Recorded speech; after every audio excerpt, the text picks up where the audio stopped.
Hello students, so this is a new video for the basic tool of physics, that is integration. हम इस video के अंदर integration नहीं समझ रहे हैं, हम इंटीग्रेशन बस फिजिक्स के लिए समझ रहे हैं।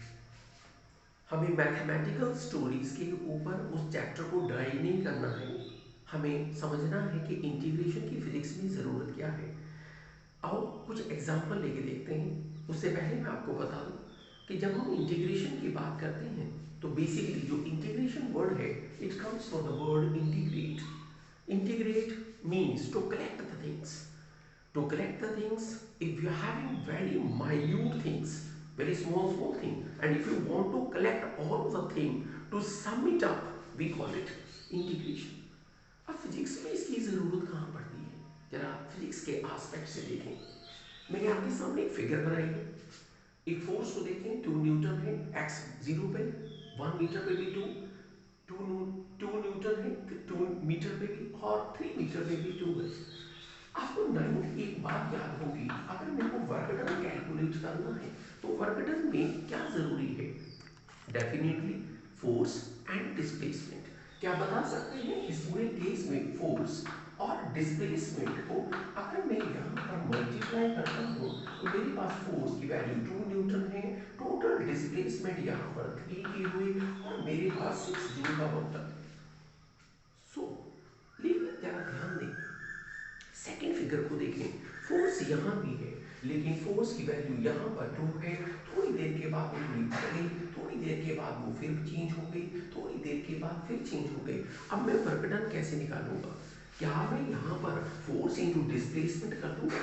नहीं, बिकॉज मेरे पास तो फोर्स की वैल्यू फिक्स नहीं है। इस इंटरवल के लिए फोर्स की वैल्यू 2 है, इस इंटरवल के लिए फोर्स की वैल्यू 3 है, एंड सो ऑन। अब मैं वर्क डन कैसे कैलकुलेट करूंगा?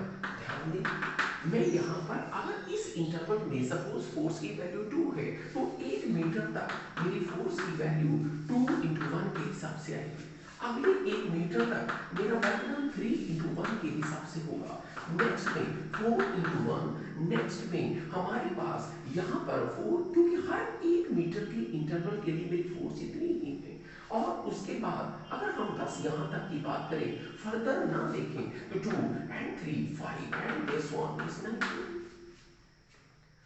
तो फोर्स अगर वेरिएबल है तो मेरी हर केस में मेरे को वर्क डन छोटे छोटे इंटरवल्स में कैलकुलेट करके ऐड करना पड़ा। तो isn't it the addition of small small pieces? लेकिन अब जरा दोबारा देखें, सपोज मैं एक ऐसी एग्जांपल की बात करता हूं जहां पर फोर्स वेरी कर रही है लेकिन हर कुछ मिलीमीटर पे वेरी कर रही है।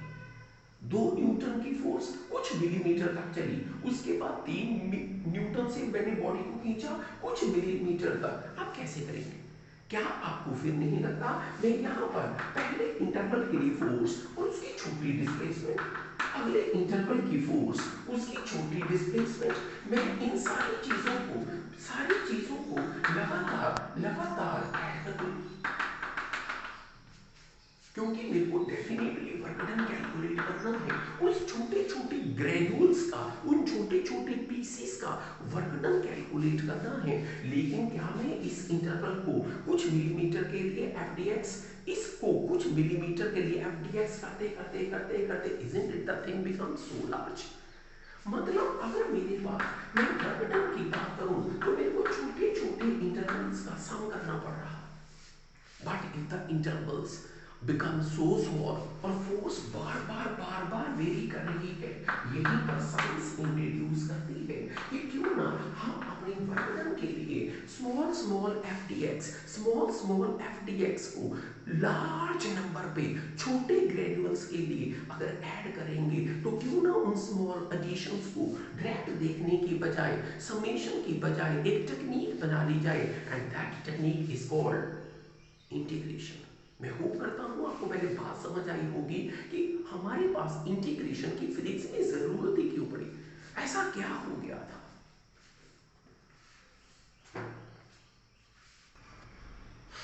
इंटीग्रेशन इस चीज में भी देखना, देखो मान लो ये मेरे पास एक प्लैनेट है, ये मेरे पास एक मास है।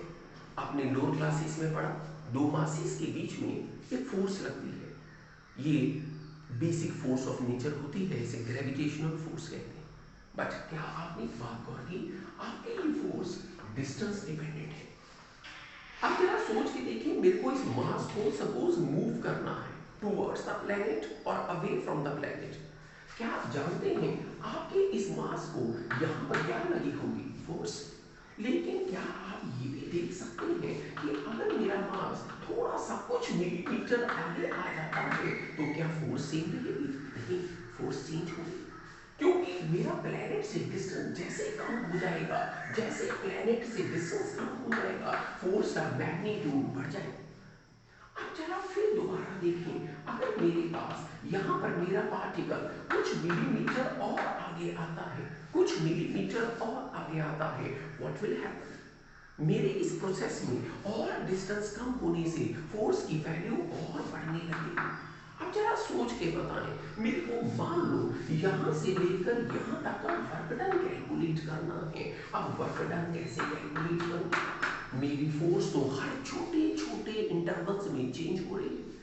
मेरी फोर्स की वैल्यू पहले इंटरवल में F1 थी, उसके बाद मेरे पास वही फोर्स थोड़ी सी चेंज हो गई, अगले छोटा इंटरवल मतलब dx, वो चेंज हो गई, वैल्यू बदल गई। अब मैं सीधा वर्क डन तो कैलकुलेट नहीं कर सकता, सीधा वर्क डन तो मैं तभी कैलकुलेट करता अगर एक ही फोर्स होती, एक ही डिस्प्लेसमेंट होती। बट एट एवरी मोमेंट जैसे जैसे मैं कुछ इंटरवल पे आगे आगे आ रहा हूँ, फोर्स की वैल्यू लगातार चेंज हो रही। इसका मतलब टोटल टोटल कैलकुलेट करने के लिए, मान लो मेरे को टोटल वर्क डन करना है तो मेरे को छोटे छोटे इंटरवल्स के F D x force into displacement को ऐड करना होगा।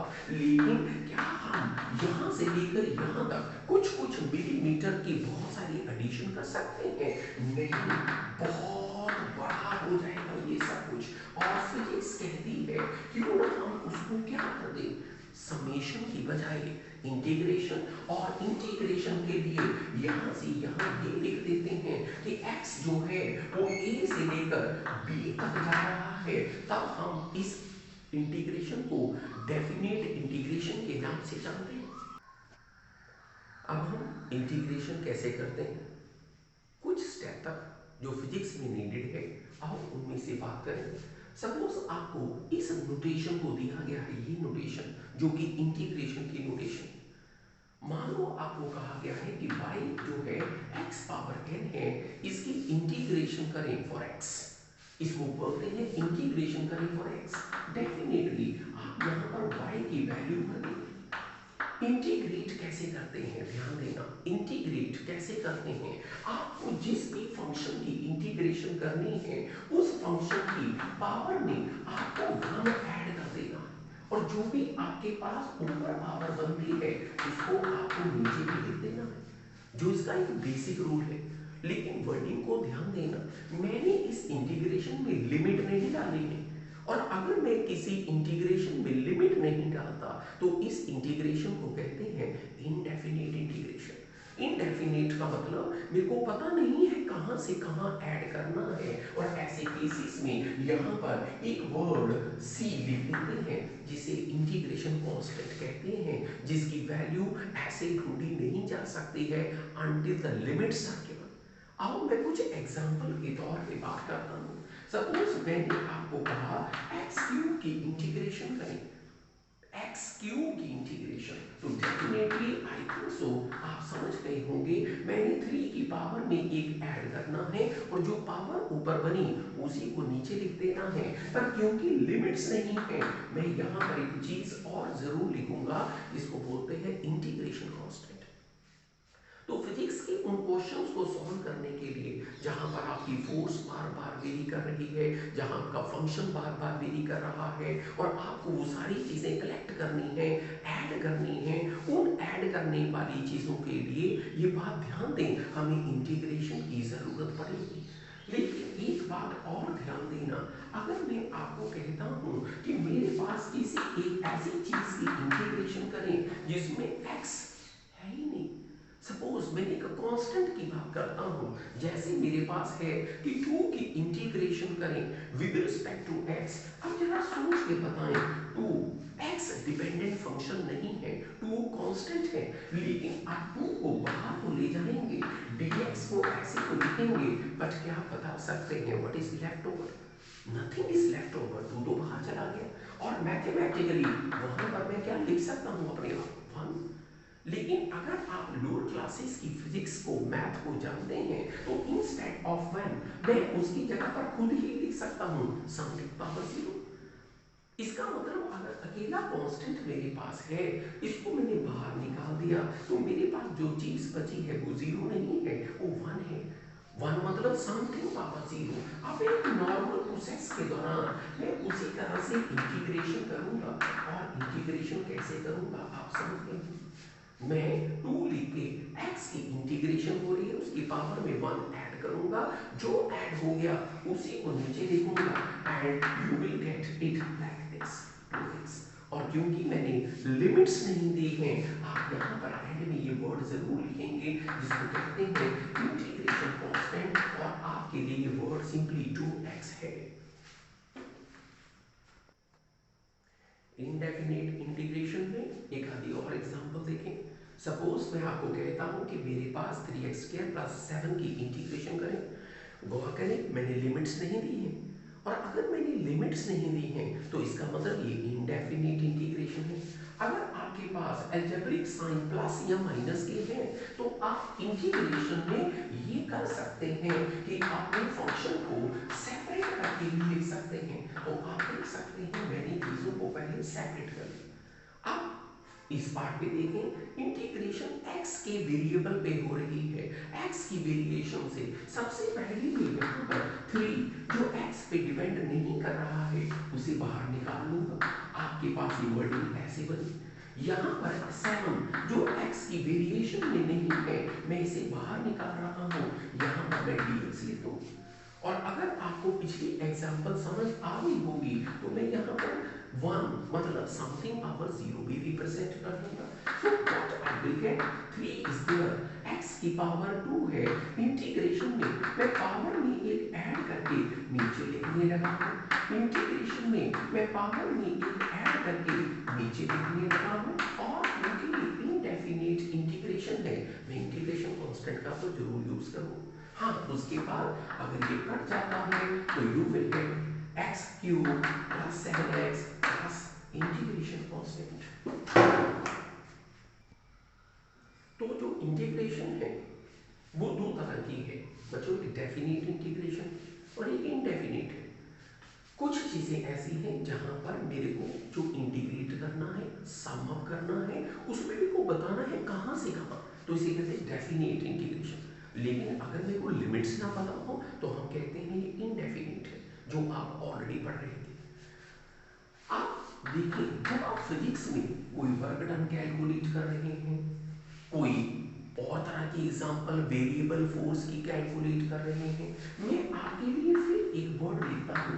सपोज मैंने ऐसे लिखा कि 2x dx को इंटीग्रेट करें, लेकिन इंटीग्रेट करें मतलब टोटल निकालने, लेकिन टोटल निकालने का मतलब क्या है? टोटल निकालने के मतलब मेरे को उसकी लिमिट्स भी तो बतानी होगी कि टोटल कहाँ से कहाँ का करना है। आप खुद सोचो, अगर मैं आपको कहता हूँ कुछ चीजों को ऐड करें और मैं बताता ही नहीं कहाँ से कहाँ, तो आप ऐड कहाँ से कहाँ करेंगे? फिजिक्स में जब आपको वर्क डन कैलकुलेट करने हैं, वेरिएबल फोर्सेस को कैलकुलेट करना है, मेरे को बताना तो होगा ना कि ऐड कहाँ से कहाँ का। मान लो आपको इस तरह से कोई चीज गिवन है, इसको कहते हैं लिमिट्स गिवन है।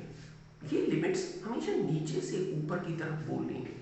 आपने कहना है 2x की इंटीग्रेशन हो रही है x1 से लेकर x2 तक। प्लीज ऐसे बोलना, x1 से लेकर x2 तक। हम ये इंटीग्रेशन कैसे करते हैं? अगर लिमिट्स गिवन होती हैं, अगर लिमिट्स गिवन है बच्चों, तो डेफिनेटली उसको यूज कैसे करते हैं ध्यान देना। सबसे पहले मैंने यहाँ से 2 को नॉर्मल वे में बाहर निकाल दिया, क्योंकि इंटीग्रेशन x की लिमिट की है। लिमिट को मैं उसी तरह लिखूंगा क्योंकि अभी मैंने इंटीग्रेशन नहीं की है। नाउ प्रोसेस स्टार्ट होता है। मैं यहाँ पर इस फंक्शन को जिसका नाम x⁴ है, इसे मैं नॉर्मल वे में इंटीग्रेट कर दूंगा। जैसे आप जानते हैं इंटीग्रेट कैसे करते हैं, पावर में एक ऐड कर देते हैं और उसी को नीचे लिख देते हैं। और जब इंटीग्रेशन हो गई है तो प्लीज दोबारा इंटीग्रेशन की नोटेशन का यूज ना करें, ना इंटीग्रेशन डालें ना डीएक्स डालें, क्योंकि इंटीग्रेशन और डीएक्स वो नोटेशंस हैं जिससे आपको पता लगता है कि ऐड करना है और किसको ऐड करना। प्लीज उन चीजों को दोबारा मत लिखते क्योंकि इंटीग्रेशन तो हो गई। अगर लिमिट्स गिवन है तो ये लिमिट्स अब राइट साइड में लिखी जाएंगी। अब ये लिमिट्स भरते कैसे हैं बच्चा, ध्यान देना, ऊपर वाली लिमिट को पहले पढ़ें। ऊपर वाली लिमिट क्या लिखी है, 2। इसका मतलब आपको x is equal to 2 x की जगह पे भरना है। You got it. आपने देखा मैंने x की जगह पे x इज इक्वल टू 2 भर दिया, स्क्वायर पहले ही था। फिर आपको एक माइनस का निशान लगाना है और फिर लोअर लिमिट को इसी जगह पे यूज करना है। मूव करता हूं, आपको पता लग गया होगा। इस बार इंटीग्रेशन कांस्टेंट का यूज ना करें क्योंकि इस बार तो डेफिनेट इंटीग्रेशन है। आपको तो इंटरवल पता है कहां से कहां ऐड करना है। So tell me, is it 4/2, is it 2 again -1/2? So you will get 2. This is 2 minus half. Of course, you can get it very easily, and your answer is 3. तो इसी डेफिनेट इंटीग्रेशन में आओ एक example और देखें। Suppose आपके पास कोई function है, टाइम डिपेंडेंट फंक्शन है। आपको टाइम के विद रिस्पेक्ट टू वो चेंज हो रहा फंक्शन है, क्योंकि अगर आप इस फंक्शन को ध्यान दें जिसका नाम 4t² + 2t + 6 है, ये टाइम के साथ वेरी कर रहा क्वाड्रेटिक फंक्शन है। अगर आप इस फंक्शन को ध्यान से देखें, क्वाड्रेटिक फंक्शन का मतलब हर t के लिए इसकी वैल्यू डिफरेंट है, पर क्योंकि हर टाइम के साथ ये फंक्शन वेरी कर रहा है, न्यूमेरिकल में सपोज पूछा गया कि इस फंक्शन की वैल्यू को सम अप करें 0 से लेकर 1 सेकंड के बीच में, तो इसको कहते हैं ये इसकी लिमिट्स है। आप लिमिट्स कैसे यूज करेंगे, हम नॉर्मल प्रोसेस का यूज करेंगे।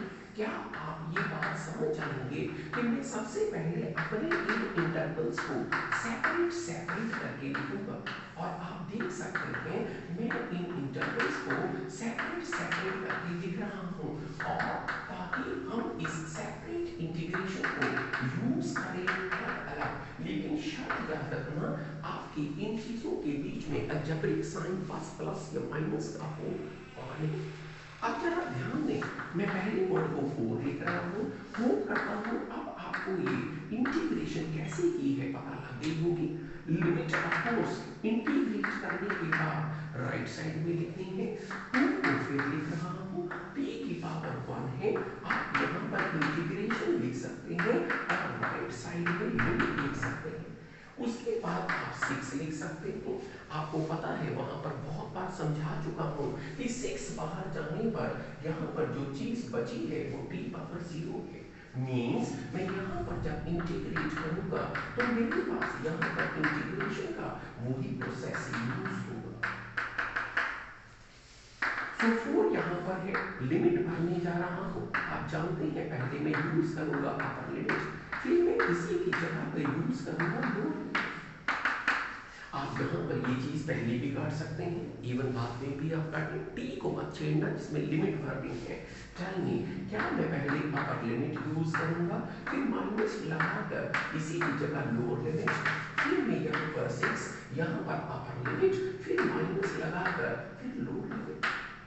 और उसके बाद जब आप इस क्वेश्चन को कर रहे हैं तो ये 4/3 + 1 + 6 जो आपके पास आ गया है एलसीएम वाइज, ये हमारे पास 3 यहाँ पर है, 4 यहाँ पर है, 3 यहाँ पर है, 18 यहाँ पर है। Tell me, this is 18 and 3 21 and 4 25, और मेरे पास ये वैल्यू आपके सामने कंप्लीट हो चुकी है टू इंटीग्रेट। बच्चों इंटीग्रेशन बहुत ध्यान से कर लेना, क्योंकि इंटीग्रेशन के बगैर आप जब भी आगे फर्दर फिजिक्स करेंगे, +2 तक भी करेंगे, इवन उसके बाद भी करेंगे, आपके सारे वेरिएबल जो वेरिएबल कंसेप्ट में चलते हैं उनको सम अप करने के लिए, उनको इंटीग्रेट करने के लिए हमें इंटीग्रेशन के रूल्स की बड़ी जरूरत पड़ेगी। इवन इंटीग्रेशन के और बहुत फायदे हैं। इंटीग्रेशन आपको किसी भी फंक्शन के ग्राफ का एरिया भी बताता है, जिसको हम फर्दर वीडियोस में जरूर एक बार चेक करेंगे। आओ इसमें मैं अब बाकी रूल आपको बता दूं जो इंटीग्रेशन के कंसेप्ट में यूज होते हैं। हम कुछ फाइनल रूल्स देख रहे हैं। इवन इंटीग्रेशन में बहुत सारे रूल हैं, पर बच्चों मैं वही रूल यहाँ पर अभी मेंशन कर रहा हूँ जो आपको स्टार्टिंग फिजिक्स में ज़रूरत पड़ेगी। फर्दर हम इनको ऐड करते जाएंगे, लेकिन कुछ रूल ऐसे हैं जिनकी आपको ज़रूरत पड़ेगी। एक एक करके रूल देख लें। पहला रूल जो मेरे ख्याल में आपने प्रैक्टिस भी कर लिया है, if the integration is of x power n, तो x की पावर n में एक ऐड करना है पावर में, उसी को नीचे लिखना है। अगर वो इंटीग्रेशन डेफिनेट है तो लिमिट्स भरे, नहीं तो इंटीग्रेशन कांस्टेंट लिखें, c लिख दें, k लिख दें, सेम थिंग। अगर आप कोई इंटीग्रेशन कर रहे हैं उसमें एक फालतू कांस्टेंट है, तो पहले उस कांस्टेंट को बाहर निकालें, उसके बाद एक नॉर्मल प्रोसेस में इंटीग्रेशन करें। तो ध्यान देना, अगर एक फंक्शन है वेरिएबल, एक कांस्टेंट है, तो कांस्टेंट बाहर आना। ट्रिग्नोमेट्रिकल फंक्शन में स्टार्टिंग में आपको कुछ इंटीग्रेशन की जरूरत पड़ेगी। बच्चों साइन थीटा या साइन एक्स की इंटीग्रेशन होती है माइनस कॉस एक्स। ध्यान देना, minus cos x. Mathematical process में हम इसे ड्राइव भी करते हैं, लेकिन मैथमेटिक्स में। और अगर आपके पास लिमिट्स नहीं है तो यहाँ पर कांस्टेंट के लिखते जाए। बच्चों अगर कॉस की इंटीग्रेशन की बात करें तो ये साइन होती है, भूलना मत, साइन की माइनस कॉस और कॉस की साइन और कांस्टेंट लिखते जाए। एक इंटीग्रेशन बहुत स्पेशल है, इसकी +1 में +2 में बहुत जरूरत पड़ती है, x की पावर -1 की इंटीग्रेशन। इसे नॉर्मली सॉल्व मत करें बच्चों, इसे नॉर्मली सॉल्व क्यों ना करें बच्चों, जब आप इस इंटीग्रेशन को सॉल्व करेंगे तो आपको नॉर्मल प्रोसेस नहीं लगाना है, क्योंकि अगर आपने नॉर्मल प्रोसेस लगाया, पावर में एक ऐड किया, उसी को नीचे लिखा, तो गौर करें आपके इस प्रोसेस में नीचे जीरो आ जाएगा। और मैथ के अंदर something divided by zero undefined होता है। इसीलिए आप सारे इंटीग्रेशन नॉर्मल प्रोसेस से करें, लेकिन 1/x जिसे x पावर -1 कहते हैं, इसकी इंटीग्रेशन नॉर्मल प्रोसेस में ना करें। इसकी इंटीग्रेशन को कहते हैं log x, पूरा नाम log x बेस e। हमारे पास एक एक्सपोनेंशियल फंक्शन है e पावर x। अगर आप इसकी इंटीग्रेशन करते हैं तो ध्यान देना, इसकी इंटीग्रेशन का वैल्यू सेम टू सेम है, इसमें कोई इंटीग्रेशन की वैल्यू नहीं आती है। Okay, thank you. होप करता हूँ आपको इंटीग्रेशन के कुछ बेसिक स्टेप पता लग गए होंगे। हम इनमें एडिशन अभी करेंगे। Thanks a lot, thank you.